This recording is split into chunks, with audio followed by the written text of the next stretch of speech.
All praises to the Most High Yahweh Ba'ashem Yahweh Shai, Bahashem Rachaha Kodash. Double honors to the elder apostles and elder bishops of Great Millstone who rule well. Peace and salutations to the hopeful elect, scattered throughout the four corners of the earth, laboring in his truth in all sincerity. 2nd Esdras, chapter 9, verses 1 and 2. He answered me then and said, Measure thou the time diligently in itself, and when thou seest part of the signs past, which I have told thee before, then shalt thou understand that it is the very same time wherein the Highest will begin to visit the world which he made.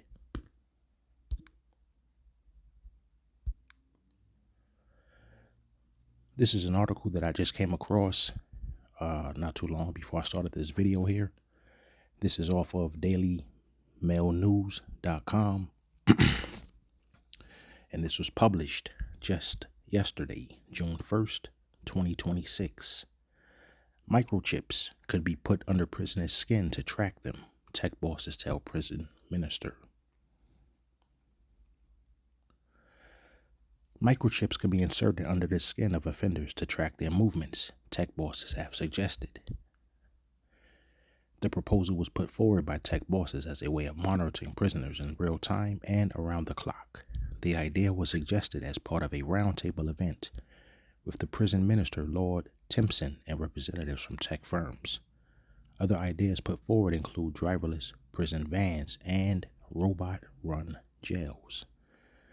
So, I'm not going to read the entire article, but just those first few paragraphs to start with. We already see that the MOTB is starting to make its rounds now. And I did a video maybe about 3 or 4 months ago, and basically stating that when this MOTB is rolled out, they would probably more than likely start off in the federal sector, the state sector as far as jobs, and as well as the prison system. So now I'm coming across an article here in which this is actually being talked about now.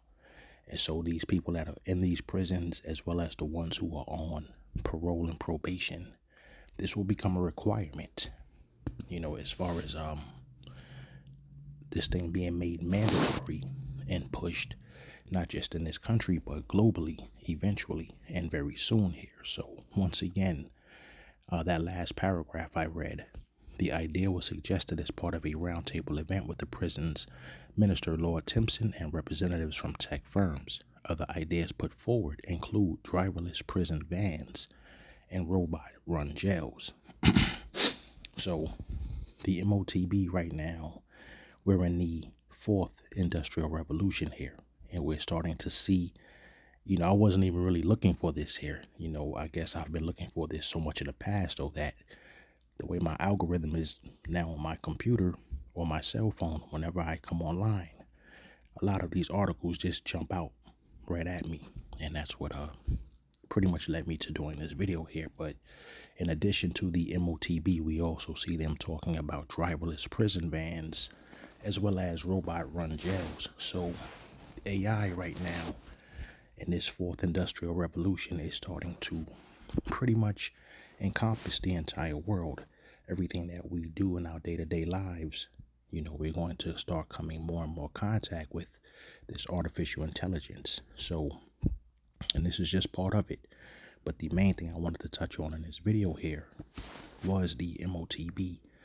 And they are talking about starting to roll this out in terms of the prison system. And that will also include people that's on parole and probation as well. So I'll read just a little bit more, but I'm going to scroll down to some key points. He added, I want technology to play an integral role in tackling these problems and making our streets safer.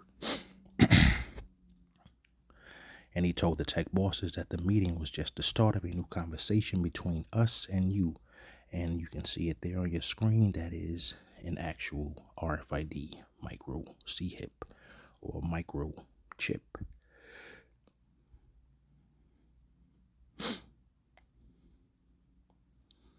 Of course, there's a little bit of pushback, but that's going to be futile in regards to, because they're not going to be able to stop this. So even when you read here, the group told the prison newspaper Inside Time that the ideas sound alarmingly dystopian. It doesn't matter what they sound like.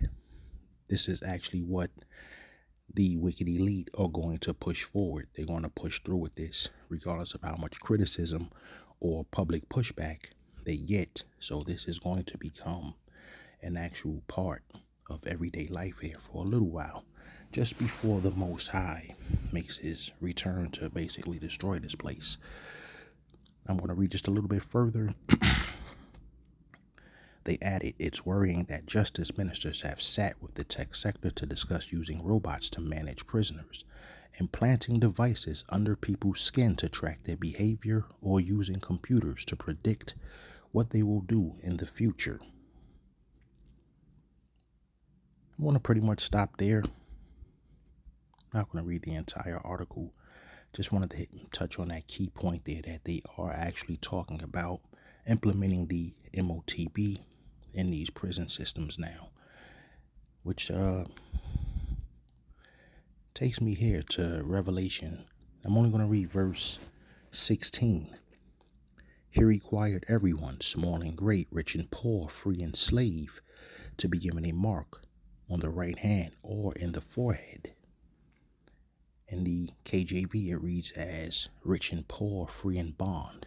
But right where you see this term here, free and bond or free and slave, in the prison system, you are basically considered a slave. It's just a new form of slavery in this country. Once they got rid of actual chattel slavery, this is when the prison industrial complex was pretty much instituted to take its place, which is why we've always seen a bunch of jakes on chain gangs and stuff like that, especially if you've ever lived down south in the country or in the Midwest. It's very common to be driving up the road and you'll still see chain gangs to this day. People outside, picking up trash on the side of the road, or, doing whatever it is that they're doing out there, whatever detail that they have them doing, basically for like $10 an hour. 10 cents an hour or something like that. Definitely not $10 an hour, maybe $10 a day, but more like 10 cents an hour or something to that effect. It's really, really low pay, which is basically just another form of slavery, which is what Revelation chapter 13 and 16 just spoke about. So I'm going to hit on that real fast.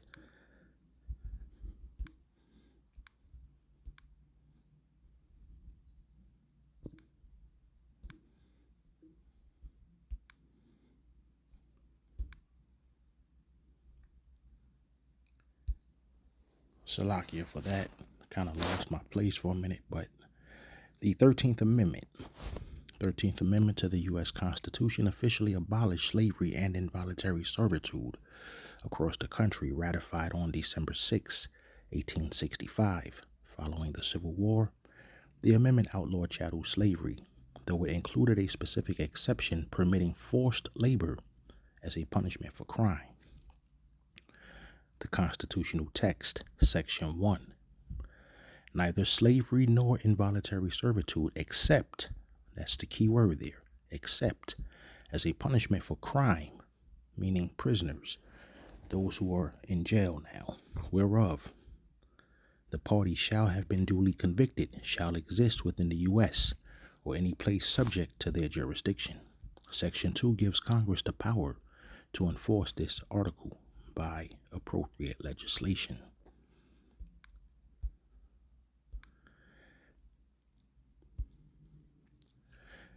And this is what I typed into Google AI overview. U.S. prisons are a form of slavery. The argument that U.S. prison labor constitutes a form of slavery is rooted directly in the 13th Amendment of the U.S. Constitution, which explicitly permits involuntary servitude as a punishment for a crime. So once again, when we look at Revelation chapter 13, verse 16, and I'm going to read this again in the NLT. He required everyone, small and great, rich and poor, free and slave, to be given a mark on the right hand or in the forehead. The KJV reads as, and he causeth all, both small and great, rich and poor, free and bond, to receive a mark in their right hand or in their foreheads. But the key phrase here that I want to focus on is free and slave in the NLT, free and bond in the KJV. And that is the purpose. That is exactly what they're doing here as far as the article that I had up. I may have accidentally closed it out, but the article was basically stating that there are talks and discussions now about implementing the MOTB, which is the RFID micro CHIP, in prisoners. And that's not just prisoners who are still locked up, but that also pertains to those on parole and probation. So I'm not going to make this video too long. I just wanted to really pretty much touch on that key point. Once again, that was an article from the usdailymail.com, and it was published yesterday. I pray this video has been edifying and reaches the ears it's supposed to reach. Shalom.